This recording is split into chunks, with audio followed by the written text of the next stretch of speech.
The Nexus space station was huge and busy every day. Aliens from many different worlds came here to buy and sell things. The station was like a big market in space where creatures from all over the galaxy met to do business. Ships came and went, all the time bringing goods and taking them away again. But in all this noise and movement, nobody ever noticed the human man who cleaned the floors. His name was Deho, and he worked the night shift when most people were sleeping. He pushed his cleaning cart through the long metal hallways. The cart made a small squeaking sound as its wheels rolled over the floor.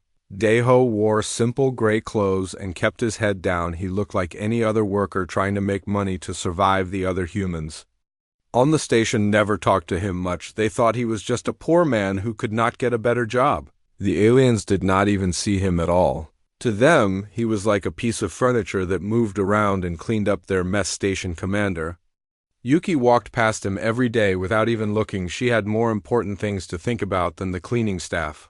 What nobody knew was that Deho saw everything. His eyes moved constantly as he worked. He watched the security cameras and remembered exactly where they pointed. He noticed which ones had blind spots where someone could move without being seen. His fingers touched the wall panels as he cleaned them, but he was not just wiping them down. He was secretly connecting to the computer systems and copying files. Deho could speak and understand 17 different alien languages. He listened to every conversation around him.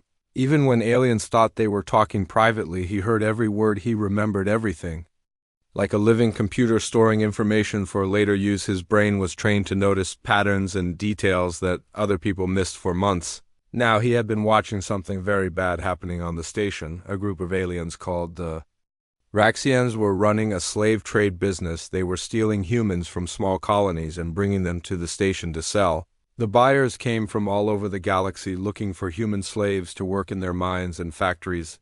The station security chief was helping them. His name was Grull, and he looked like a giant slug with arms. He was from a species called the Vorthak, and he was very corrupt. The Raxians paid him money to look the other way. When their slave ships arrived, he made sure his security guards did not ask questions about the human prisoners. Grull thought he was very smart.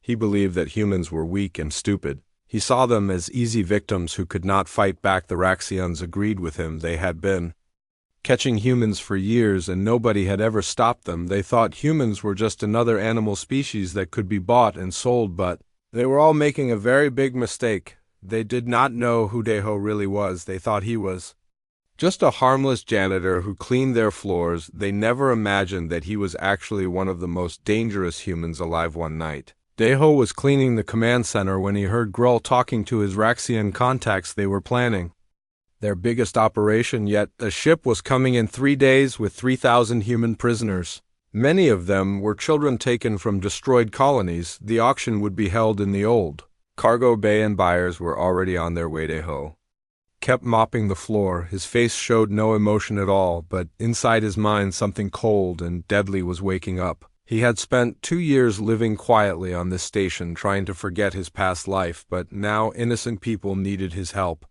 The peaceful janitor was about to disappear forever. After his shift ended, Deho went back to his small room. It was tiny, with just a bed, a desk, and a small bathroom. He looked like he owned almost nothing, but appearances could be very deceiving. He knelt down and moved a loose panel in the floor. Underneath was a small space where he kept a special device. The device looked simple, but it was actually very advanced technology. His fingers moved quickly across its surface, typing a coded message. The message would travel across the galaxy faster than light using quantum communication networks. In seconds, it would reach Earth and alert the most secret military organization in human space. He typed only 3 words, but they would change everything. Ghost protocol active far away on Earth in a military base hidden deep underground. Alarms started ringing. General Park was working late in her office when her computer screen flashed red. She read the message and her face went white with shock. She pressed a button and called her assistant, Lieutenant Kim. Alert the council. She said the Ghost is operational again. Kim nodded, but his hands were shaking. Everyone in the secret military knew what Ghost protocol meant. It meant that somewhere in the galaxy, humanity's most dangerous operative was going back to war. It meant that someone had made the terrible mistake of threatening innocent humans in front of a living weapon. The truth was that the janitor named Deho did not really exist. It was just a fake identity created by human intelligence. His real name was classified at the highest levels of government. Only a few people in the entire galaxy knew who he really was. For 15 years he had been the most feared human alive. He was called the Ghost because he could infiltrate any organization without being detected. He could become anyone and fit into any society. He had destroyed entire criminal empires and brought down hostile alien governments, all from the inside. Like a virus that infected and killed its host, the Ghost was responsible for the fall of the Altarian Empire. He had posed as a diplomat for 2 years before poisoning their entire ruling council, and one night he had also destroyed the Chronoxygemini by starting a civil war between their military factions. After his last mission, the human government declared him officially dead and gave him a new identity. They sent him to live quietly on a remote space station where nothing important ever happened.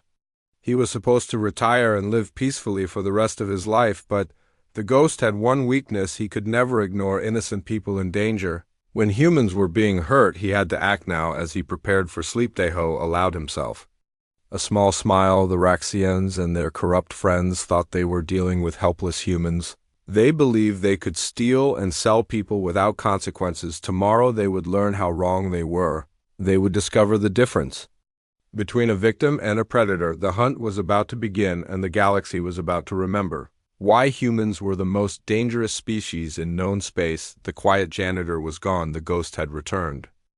The next morning brought chaos to the Nexus station, though nobody realized it yet. Deho arrived for his early shift as usual, greeting the security guards with his typical shy nod. What they didn't notice was the small device he slipped under their console, or how his cleaning route took him past every critical system on the station. Commander Yuki was having coffee with her deputy, Major Sung, when their conversation was interrupted by a minor power fluctuation. Probably just routine maintenance, Sung shrugged. Neither suspected that Deho had just finished installing Ghost programs in their main computer network. Across the galaxy, the Ghost Protocol network was coming alive. On Mars, weapons expert BO-RAM received her activation codes and began preparing specialized equipment. On the mining world of Kepler-7, demolition specialist Jin quietly gathered explosive compounds. In the asteroid belt, Pilot Hannah powered up her stealth fighter and began plotting jump coordinates. But the most important piece was already in place. Dr. Soo-jin had been working as a medical technician on the station for 2 years, treating minor injuries and running health scans. Like Deho, she was invisible to those around her.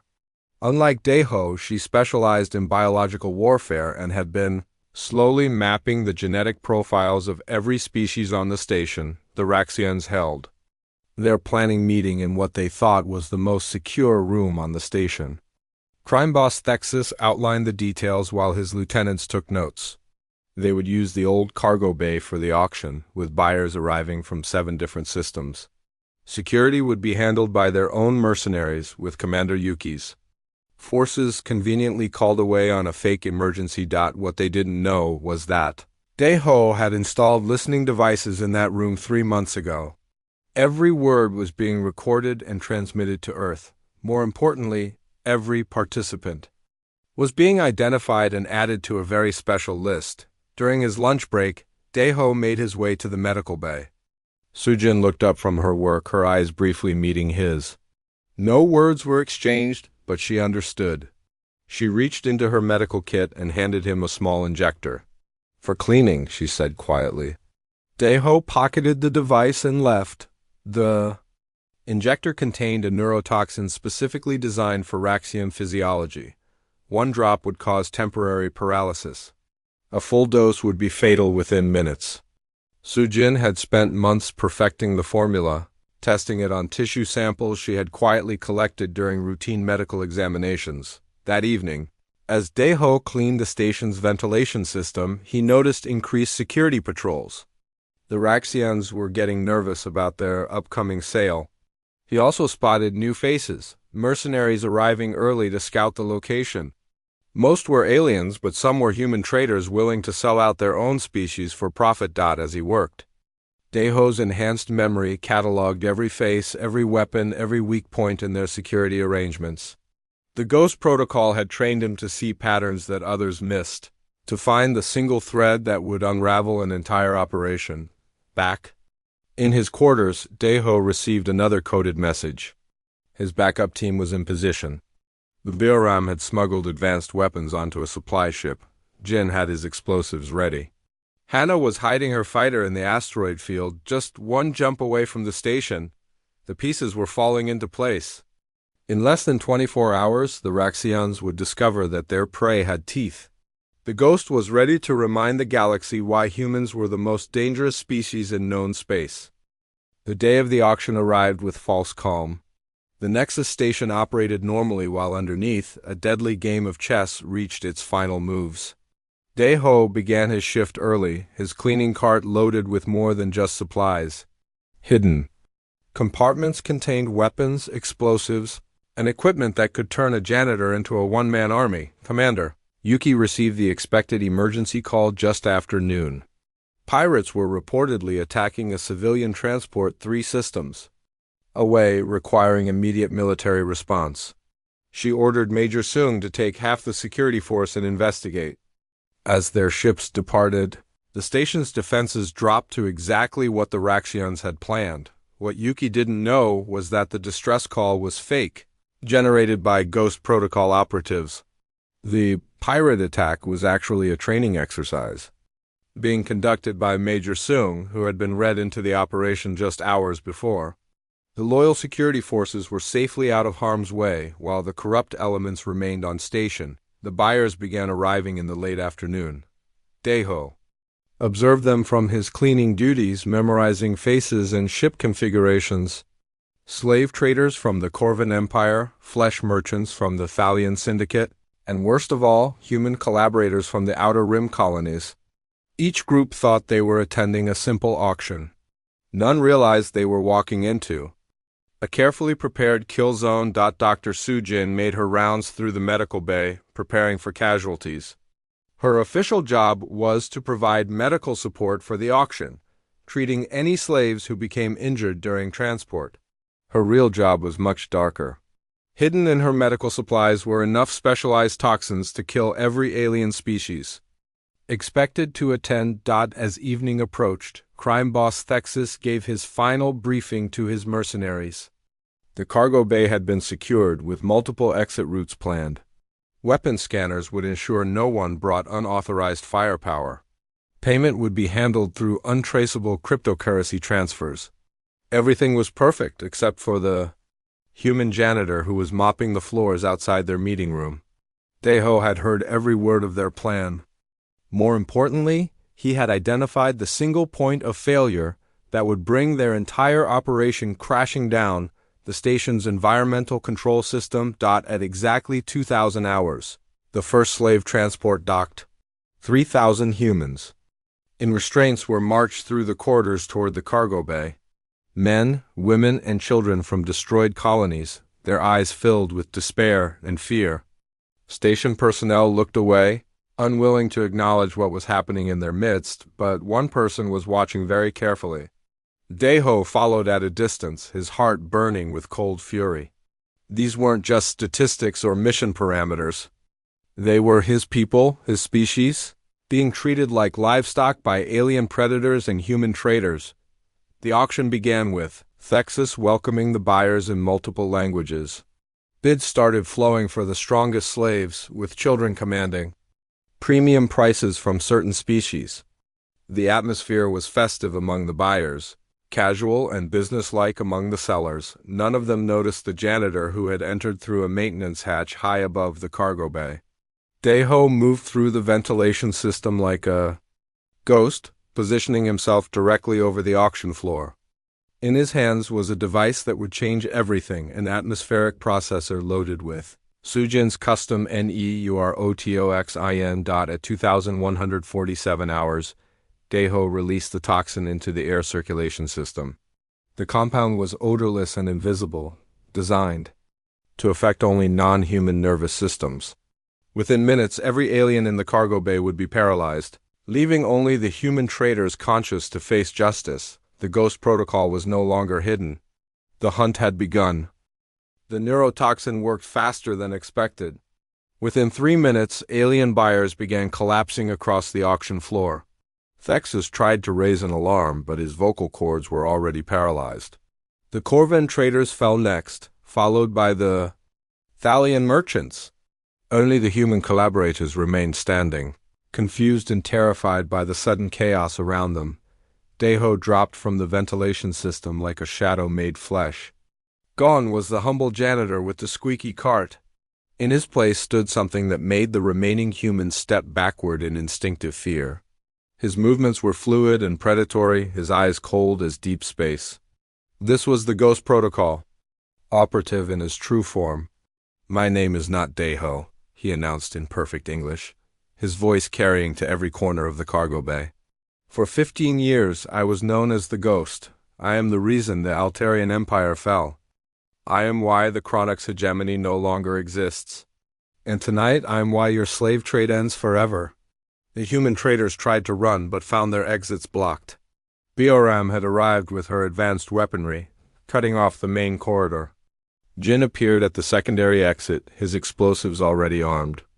There was nowhere to flee, nowhere to hide from the judgment that had finally caught up with them. Dr. Sujin entered through the medical bay entrance, no longer pretending to be a simple technician. Her biowarfare expertise was evident in the precise way the toxin had affected only alien physiology, leaving human slaves unharmed but free from their restraints. She began treating the prisoners while keeping watch on the paralyzed aliens. "You're making a mistake," gasped one of the human collaborators, a thin man named Richards who had been selling colony locations to the Raxians. "We're protected by the Nexus Accords. You can't just execute us without trial." The Ghost smiled, and Richards immediately wished he had stayed silent. "The Nexus Accords protect citizens and legal residents. They don't protect war criminals engaged in crimes against humanity. Under Ghost Protocol authority, you've all been designated as enemy combatants."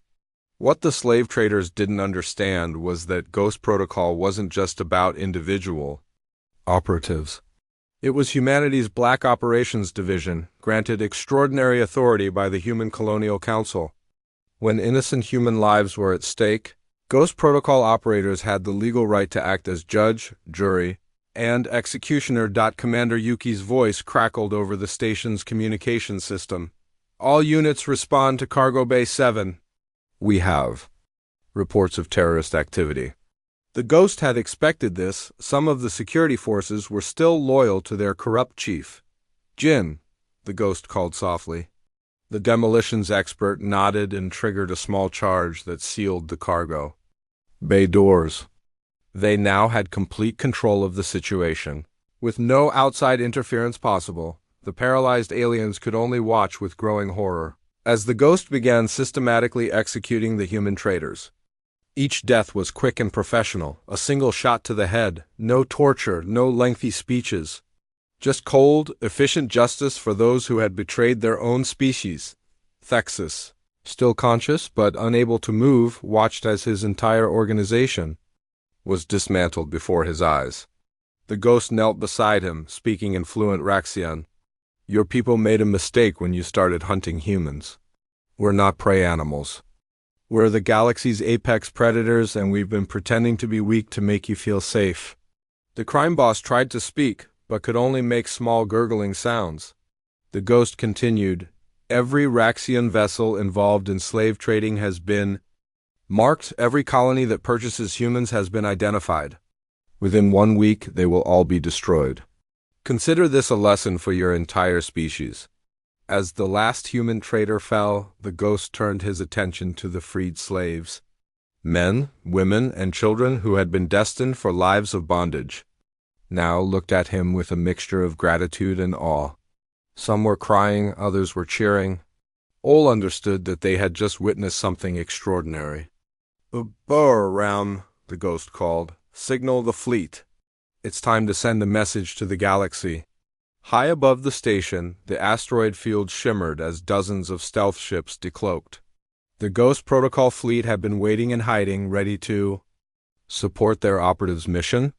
Now they revealed themselves in all their deadly glory. Advanced human warships that made the station's defenses look like toys. The hunt was complete. But the real message was just beginning. The Nexus Station's command center erupted in panic as the Ghost Protocol fleet materialized around them. Commander Yuki stared at the tactical display in disbelief. 37 advanced human warships had appeared from nowhere, surrounding the station with overwhelming firepower. "This is Admiral Chun of the Human Colonial Defense Force," came a voice over all communication channels.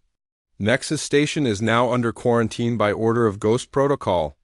Any vessel attempting to leave will be destroyed without warning." The Ghost stood in the cargo bay, surrounded by the freed slaves and the paralyzed aliens who had tried to buy them. His team had secured the entire section, with Bahram's advanced sensors detecting any approaching security forces. The real show, however, was about to begin in the command center. Dr. Sujin had prepared a special cocktail for Security Chief Grawl and his corrupt officers. Unlike the neurotoxin used on the auction participants, this compound would allow them to remain conscious and mobile while their nervous systems slowly shut down over several hours. They would have time to contemplate their crimes before death claimed them. "Yuki," the ghost voice came through the command center speakers. "You have exactly 10 minutes to surrender yourself and any personnel involved in the slave trade. Compliance will result in trial under human colonial law. Resistance will result in immediate execution." The commander looked around at her remaining staff, trying to determine who could be trusted. Half her security force was still away on the fake emergency call. Those who remained were either loyal to her or bought by the criminals. In this moment, she couldn't tell which was which. "Sir," called Ensign Park from the communications station, "I'm receiving priority signals from Earth, Command, Mars Central, and the Luna Council. They're all confirming Ghost Protocol authority and ordering full cooperation." Yuki felt her world crumbling. She had known about the slave trade but had chosen to look the other way, taking small bribes to ensure her silence. Now that willful blindness was about to cost her everything. The freed slaves were being evacuated to the Ghost Protocol medical ships, where they would receive proper treatment and counseling. Many had been prisoners for months or years, sold and resold across multiple systems. For them, the appearance of the Ghost meant salvation, proof that humanity would never abandon its own, but the Ghost's mission extended beyond rescue. In the station's main computer core, his infiltration programs were downloading every file, every transaction record, every communication log from the past 5 years. The data would reveal the entire network of corruption that had allowed the slave trade to flourish. Crime boss Thexus, still paralyzed but conscious, was loaded onto a specialized transport. He would be taken to Earth for interrogation, where human intelligence services would extract every detail about Raxian criminal operations. His survival was tactical. Dead criminals couldn't reveal their networks. "Jin," the Ghost called over his communicator. "Begin Phase 2. The demolitions expert smiled grimly and activated a series of charges throughout the station. Not enough to destroy it, but sufficient to disable key systems and prevent any evidence from being destroyed. The explosions echoed through the corridors. As power fluctuated and emergency lighting activated. In the command center, Security Chief Grawl was beginning to show the effects of Sujin's specialized poison. The slug-like alien skin was turning pale, and his breathing had become labored. He tried to reach for his weapon, but his limbs no longer responded to his commands. "The corruption ends here," the Ghost announced as he entered the command center.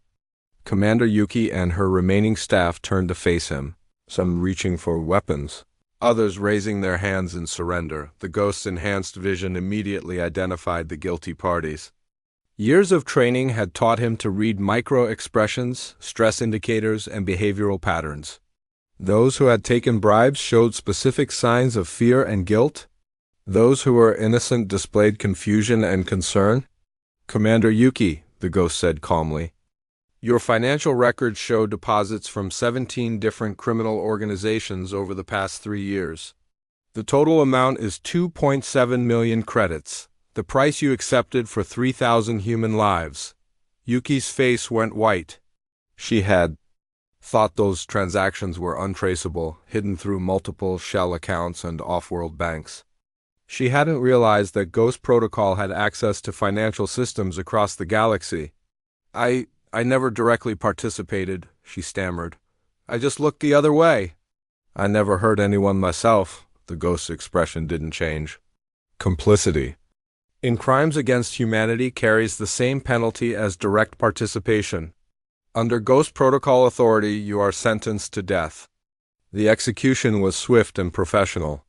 Commander Yuki fell beside her corrupt security chief, joining the growing list of those who had learned too late that humanity protected its own with deadly efficiency. The message was spreading across the galaxy through quantum communication networks. The Ghost Protocol was active again, and the human species was no longer pretending to be harmless. 3 days after the Nexus Station incident, the galaxy had fundamentally changed. News of the Ghost Protocol's return spread through every system, carried by quantum transmissions and whispered conversations in spaceport cantinas. The message was clear and terrifying. Humanity was no longer hiding its true nature. The Raxian Empire's response was predictably aggressive. Fleet Admiral Orcs dispatched a battle group to Earth, demanding the return of their stolen property and the surrender of the Ghost Protocol operatives. The human response came 12 hours later in the form of the complete destruction of the Raxian fleet at the edge of the Sol system. Admiral Chen stood on the bridge of her flagship, watching as the debris from 37 alien warships drifted through space. The Ghost Protocol fleet had revealed technologies that made even advanced alien civilizations look primitive. Weapons that could target specific genetic markers, shields that adapted to enemy fire, and stealth systems that rendered entire fleets invisible. Signal all colonial worlds, Chun ordered. Phase 3 is now active. Begin revealing hidden defense installations. Across human space, asteroid bases decloaked, revealing massive weapons platforms that had been hidden for decades. Seemingly peaceful mining colonies activated defense grids that could destroy entire invasion fleets. The galaxy discovered that humanity had been preparing for this moment since first contact with alien civilizations.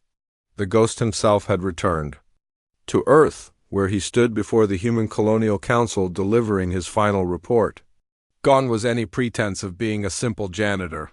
In his full military dress uniform, with decades of classified medals and honors, he was clearly one of humanity's most dangerous weapons.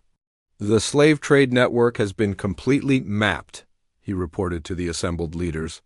We have identified 47 worlds involved in human trafficking, 12 criminal organizations, and 8 legitimate governments that provided support. Elimination operations are already underway. Council President Wang nodded gravely. What about the broader implications? How are the other species reacting to our revelation? Fear, mostly, the ghost replied. The Altarians are offering full reparations for past actions. The Chronox want to negotiate new treaties. The Thalians have withdrawn from all human-occupied systems. They're beginning to understand that we've been studying them while they thought they were studying us. Dr. Sujin's research had provided the key advantage. Her biological warfare expertise had identified genetic weaknesses in every major alien species, creating targeted weapons that could eliminate entire populations while leaving humans unharmed. The galaxy's predators were discovering they had been living next to an even more dangerous predator all along. On the Nexus Station, now under human military control, the freed slaves were preparing to return home. Many had families who thought they were dead, colonies that had mourned their loss. Their rescue would send another message. Humanity never abandoned its own, no matter how long it took or how far they had to travel. The station itself was being converted into a monument and a warning. The cargo bay where the auction had taken place became a memorial to the victims of alien slave trading. The command center where corrupt officials had enabled these crimes became a courtroom where justice was dispensed with ruthless efficiency. Thuraram and Jin had been assigned to new missions, part of a vast network of Ghost Protocol operatives embedded throughout the galaxy. Some posed as traitors, others as diplomats or scientists. All were highly trained killers waiting for activation codes that would turn them from observers into executioners. The ghost stood in his old quarters, the small room where he had lived as Deho the janitor. The humble furnishings and cleaning supplies seemed like artifacts from another lifetime. In 72 hours, he had gone from invisible maintenance worker to the galaxy's most feared operative. His next assignment was already waiting, infiltrating the Corvan Empire as a cultural exchange student. Another identity, another cover, another chance to get close to humanity's enemies. The Ghost Protocol never rested, never stopped watching, never forgot a threat. The galaxy's power structure had shifted permanently. Species that had viewed humans as weak and primitive now understood the truth. Humanity had been playing a long game, allowing others to reveal their intentions while hiding their own capabilities. The predators had become the prey. As Admiral Chen's fleet departed the Nexus station, one final message was broadcast on all frequencies in every known language. Humanity remembers every crime, forgives no betrayal, and protects its own with absolute resolve. The Ghost Protocol is always watching. The janitor was gone, the ghost had returned, and the galaxy would never be the same.